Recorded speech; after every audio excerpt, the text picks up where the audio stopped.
I see the red light. I'm proud of you. Theme song, theme song, theme song.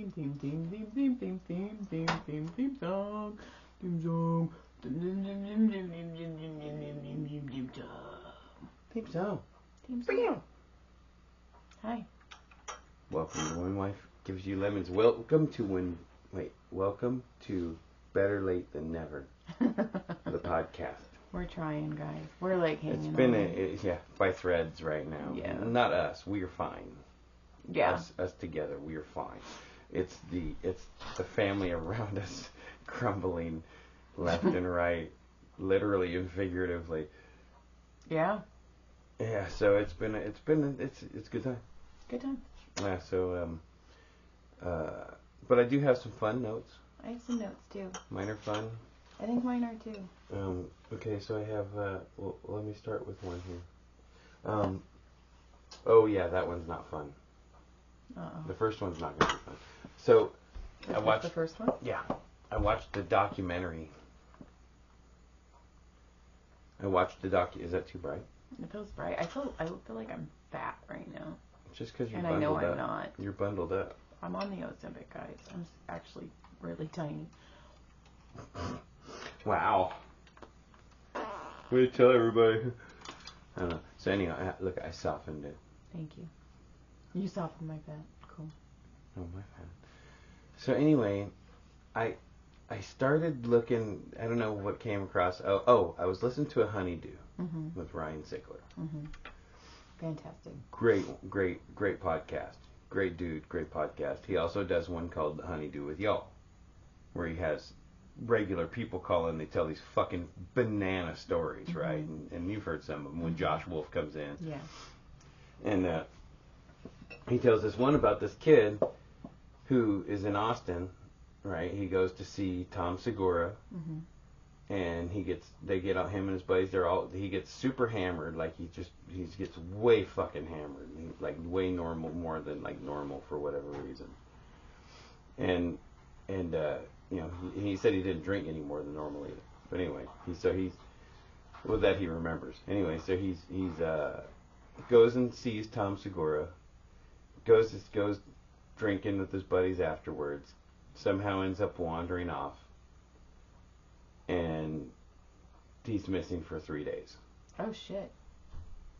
He's found under a bridge, barely alive, in a coma. Oh shit. So then he spends another month in a coma. Oh shit.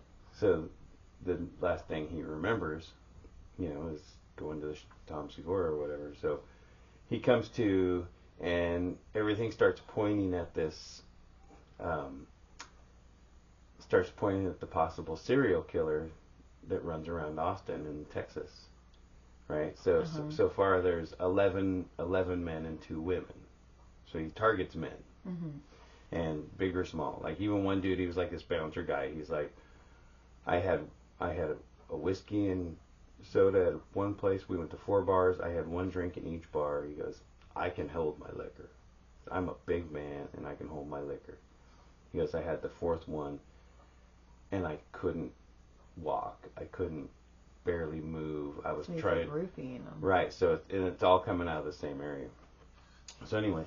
So the documentary is called No Swimming in Ladybird Lake.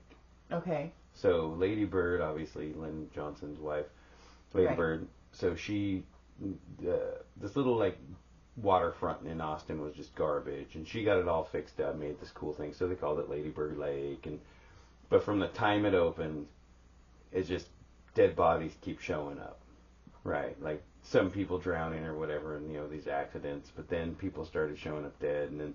Like, they'd have, like, bound marks. And they were like, oh, it was suicide, you could tell. But, but there's, like, bind marks. Like, cops are just not doing anything.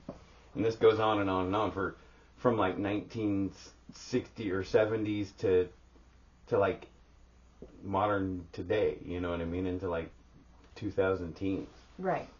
And so these bodies just keep showing up. But there's coincidence.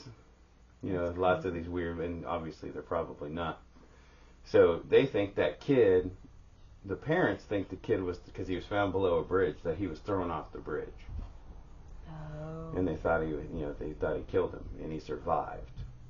So obviously they don't know much more than that, but when he was on the honeydew, and Ryan's like, I gotta call Tom, man. So of course he FaceTimes Tom. He's like, this fucking kid fucking almost died going to your fucking show. That's fucking crazy. It was fucking bananas, and they actually used Ryan's one of Ryan's clips in that documentary. Oh shit. Because it just goes to show, like, it just keeps getting crazier and crazier and like today, there's all these. You know, they say that the serial killer didn't start until Kill Tony went there. That's what they say. And well, I don't know. I mean, if it's the same, but they're talking about this has been going on for decades. Oh, then okay. But since they've gotten there in 2020, yes, there has been a string for sure, and that has been people looking, it's odd or whatever, suspect or right, because they used to say that William Montgomery. Coincidence, probably, but. I can tell you who it is, though. Oh yeah. Mm-hmm. Okay, who? Okay, it's Garth Brooks. Well, see, and it's because Tom Segura Tom thinks it's started that fucking thing. Didn't he get like a cease and desist on him or something? Yeah, because it's not true. He just said it, and it fucked in Garth Brooks. So it's Garth Brooks, and funny. He's gonna frame Tom Segura. And you're welcome. I just solved the case. That would be funny. But I just thought that was so wild, that ladybird lake. It was like an hour and a half of just this crazy fucking... That is nuts. Of Austin. It's just Austin. Uh-huh. Like, Austin is like not a good place. Right. Austin is not a good place. I know. When you're looking at everything, it has a couple of polished places, but it is not a good place. Like, it is bad. It's cold bad news. Shit, man. So, anyway... If you get a chance, watch No Swimming in Ladybird Lake. It's really crazy. Okay. And then, let's see. Okay. So somebody reached out to me and was like, "Bro, check this shit out." Okay. So I click on the link and I start reading up on it. And it's a story about this girl. She goes on a blind date with this guy. He's a fairly normal guy, nothing, no red flags really, but no real, just plain. Right. She goes, it was cool though, we talked, it was great, we had dinner, whatever. She goes like, so 10 months later I was in town or something, or he was in town or something, and he reached, hey, we should go, hey, you know what, that's cool, yeah, we had a good time last time, I'll have dinner with him again. So she goes to dinner, and they're talking, and she goes, this time, she goes, oh, I really like that bracelet, and he goes, oh, it's my jizz. And she goes, what? And he goes, it's my jizz. And he pulls out a UV light and he's showing this bracelet that there's a company. You made my nose twitch. There's a company that you jizz. Wait, please say it's a company. There's a company. It's tunny too. That takes your jizz. And like freezes it and like turns it into like these pearls, and then like molds it inside these like little crystal things or whatever. So when you look at it in the light, you see all these little spots, and it's the fucking nut butter. Well, I know what you're getting for Christmas. I'm getting a nut butter bracelet. Yeah, I'm gonna just at night while you're sleeping. Can I have a nut? You're gonna jerk mine off? It's gonna be a surprise. You're going to milk me in my sleep? Yeah. You'll be like, did I have a wet dream? They do that to breast milk. They make jewelry out of breast milk. So it's probably the same concept, but with jizz. Concept. So she's like, all of a sudden that was a little weird. Like the article was kind of weird. That's disgusting. Yeah. Why would you want to wear your jizz? It's like, check it out. It's like part of me. It burns. It's all my babies. Look. They've been around for a long time. Are you done? You're so gross. What's your next one? So the last one, and this probably will mean nothing to anybody but me and maybe like one other person. Maybe listener 25 who likes racing. Okay. But I was watching I've been watching a lot of classic racing on YouTube lately. And I was watching this race. It's 1985. And it was 1982. 83. I don't know, somewhere in there. So they're like 20 years ago. It was like yesterday. So anyway, so when this happens, the like Darrell Waltrip is racing. You know, he's an old legend of the NASCAR. You know, so back then he's in his young prime. Something happens to his car, and he's in the pit. They're on pit road, and something happened, like he had an accident or something. He's on pit road, and this guy Jack Root, who's an old school dude, he's like, we're on pit road, and this is the accident. You know, it looks like he's got some damage to the left rear. Let's get in there and reach in and see if we can get a word. He's like steps over the pit wall and sticks the microphone into the car while he's on pit road. He's like, Darrell, what happened? Like, and I go, oh my God, like, he's like in his lap right now. Like, you would never see that shit today. No. You would, yeah, but they're like 9 seconds today, so you'd be like, they're done. Back then they had like 45-second stops. But it was like, holy shit, like he literally like hopped over the wall and like stuck the microphone in his face. You're all good. I was like, oh my God, that's fucking crazy. Like the sport was fucking nutty back then. That's funny. Oh, did I tell you about the last race of the season over at Phoenix last couple weeks ago when they were getting ready to go green and the pace car turned off really late? I watched it. And he smashed and the pace car crashed. I watched it. You made me watch it. I've seen that happen, like not just that, but I've seen pace cars get crashed like 6 times in my life. It's awesome. It makes me laugh. There's one in India where they fully lost control coming down and they freaking crashed hard in a convertible car. Oh. Everybody survived, and then there's another one where somebody was coming out of the pits and the pace car turned right in front of them. Oh shit! And they destroyed the pace car. And Dale Earnhardt used to like to rub on it. Fucked up. He used to do shit like that. They're all crying. They used to come up and bump on it. Like Kyle Busch had his family was in the pace car and he rolled up and he started bumping the pace car. That's so fucked up. Right, this is funny. So yeah, anyway, so I thought that was really funny. I probably had more notes and thought things I could make go longer, but it's not. So it's just been a lot. I have notes. Well, yeah, because last weekend we were up. But I have notes that are not that. I know, but last weekend we were up at your. We'll talk about that later. Let me tell you about my other notes. These are fun. Okay, let's stay good. Okay, so the other night before we were driving to Fresno, I couldn't sleep. And I just start going to sleep. And for some reason, my phone was on vibrate. My phone's always on silent. And it kept going, and it was motion at your front door, motion at your front door. And I was like, man, that's a lot of motion. And this has happened one before because a spider decided to build its web in front of our ring. So every time the spider would walk by, it would set off the ring doorbell. So I'm like, do you think they know I'm here? So I'm like, okay. Do you think they'll let me in? Well, it was the night that you cooked the weenies and burgers on the barbecue. Okay. Right. So I pull it up, and there's a cat on our barbecue. And you left out like a utensil, which I threw away, by the way. And it's all licking it. And then it curled up on top of it because it was still warm. And it was really cold that night. But hilarious. Every time it's a warm spot. Every time it'd flick its tail, it set off the ring light. And I was all, like in my head, I'm all, you can stay there. Just stay still. Right. Stop it with the tail. I took a picture of it. I screenshotted it. Oh, that's great. I'll have to check that out. And then, he's like, you don't know I'm here. Okay, and you'll enjoy this one. So the other night, I was at the Comedy Store massaging. And I was massaging Eric Griffin. And Josh walks by me. It was that night I was like, do you think this shirt is... Oh, it was when I wore my red pants. And I was like, these pants are too low. Right, and you're like, am I showing too much butt crack? Yeah. Well, I'm massaging Eric Griffin. Josh walks by me and goes, Batman, huh, Joy? And I was like... And so I like tried to pull it down, and Justine and all of them already know because I told them my Batman joke. So they're dying Josh laughing. Never knew that. Josh so never funny. knew. And they're dying laughing. And Eric goes, what am I missing? And I go, nothing. And then I don't know who it was. One of them, Justine or someone, was all, tell him, Joy. And I was all, I have the Batman tramp stamp. And Eric's all, no, you don't. And I was like, yeah, I do. He goes, do you talk about it on stage? I'm all, the only reason I still have it.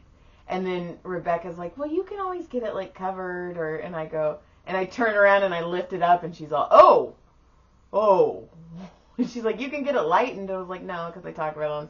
But it was just so funny the way Josh is all, and he goes, that was unexpected. It's like, yeah, thanks, Josh. Thanks, Josh. Oh, then I massaged Harland, and he's so funny because he's like, thanks, kid. Like, kid, I feel really good after this, kid. And I was like, well, you're my Uncle Larry from Fresno. He's all, that's right, kid. Well, he was telling us a story because one of the people, I can't remember, I think it might have been Eric, but somebody goes, hey, like, I really love you. Like, and then so he started talking about Dumb and Dumber. Right, okay. And Harlan... Okay, yeah, I wanted to hear the story. Okay, so Dumb and Dumber was the first time Harlan got on the big screen. That was his first thing. Like really? Yeah. Damn. I thought Half-Baked was. I think anyway. So... Anyway, well, it was one of his earlies. Yeah, and he said, so he gets invited to the premiere, and he goes, it was at the Cinedome, he said. Okay. And he gets there, and he's got there late because he didn't realize it was such a big deal. Right. Right. So they're like ushering him in, and they get him, and he has his own like assigned spot. Oh, so shit, he's okay. sitting in his like assigned spot, and he goes, and my scene came on, and he goes, it's the first time I've ever seen myself on the big screen like that. So it was like, whoa. And he's watching it, and he's drinking. Right. He drinks the pee bottle. Right, and he does that. Right. Like he's doing that noise and stuff, and somebody behind him is like laughing hysterically. So he turns around and it's Richard Pryor in his wheelchair laughing at his scene. And he goes, cool. He's like, it was the most like validating, like, holy shit, this like huge moment, legend is laughing at like, and I don't know, I thought it was a really cool story. That is really cool, actually. That's really, really cool. And then I also, on the goddamn Comedy Jam, they were all playing, I think I told you this story already, they're all playing, and I walked in the back and I go, can I ask you guys something? And they're like, yeah, and I go, what were you all thinking when Ari did that on Kill Tony? And then like they were all, Yeah, for those of you who don't know, we're fans and friends of Kill Tony, the pretty huge podcast right now. And he had this big live show, and Ari Shaffir took a dump on stage, but they had it at Skankfest, and it was all blacked out or blurred out. No, at least it was edited when we got to it. They didn't even. Well, that's what the band said. They go, how crazy is it that they didn't even just like black it out or blur it out?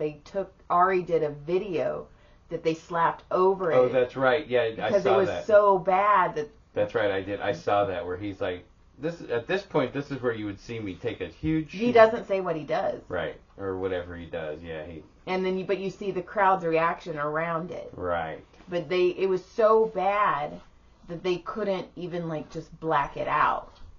And he pooed on stage, and the band was like, they're like, you never, like, see another human take a poop. Like, we watched it come out, and they're like, but the worst part about it was the copious amounts of blood. It's disgusting. And then I was like, I'm sorry, did I just like bring up a bad memory? And they're just like, you could just see it in their faces, like they just came back from war, and it was just like, I reminded, how was Vietnam, guys? Like, how was that show? Damn, that's nasty. And then besides the parent stuff, but last year Yelp called me because I just started Massages by Joy. Yelp called me and they're like, we'll give you $350 of a credit that you can use for advertising. And I was like, okay, so I used it. Well, then I started getting all these calls. It was when I started getting all of those nasty calls. That's when you were getting, yeah. All these people are asking me to massage their lower stomach.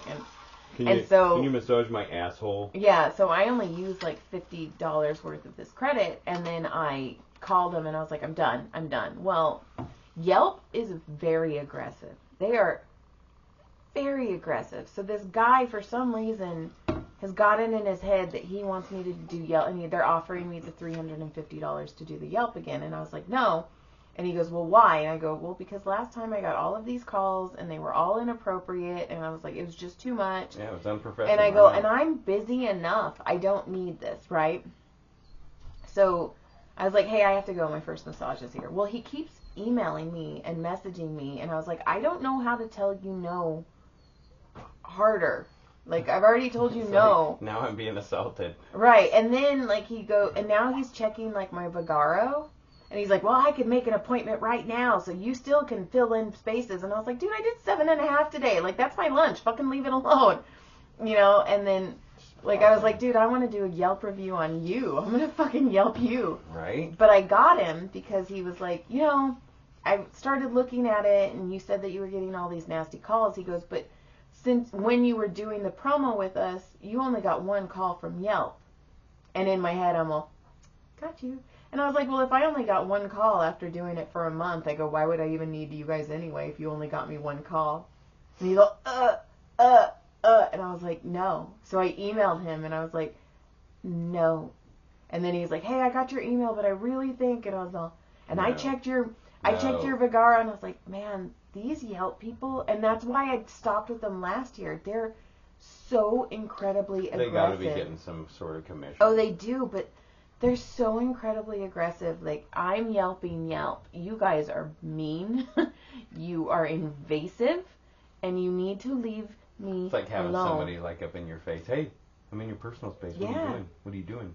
You know, I saw that you put You're 4 like, marshmallows. dude, are you fucking stalking me? Yeah, you saw that you put 4 marshmallows in your mouth. I'm gonna put another marshmallow in your mouth. There could be another one. I could get you an extra marshmallow. Yeah, I'm like, no, I don't want to. I see you can only take 3 inches of dick. I bet I could find 5.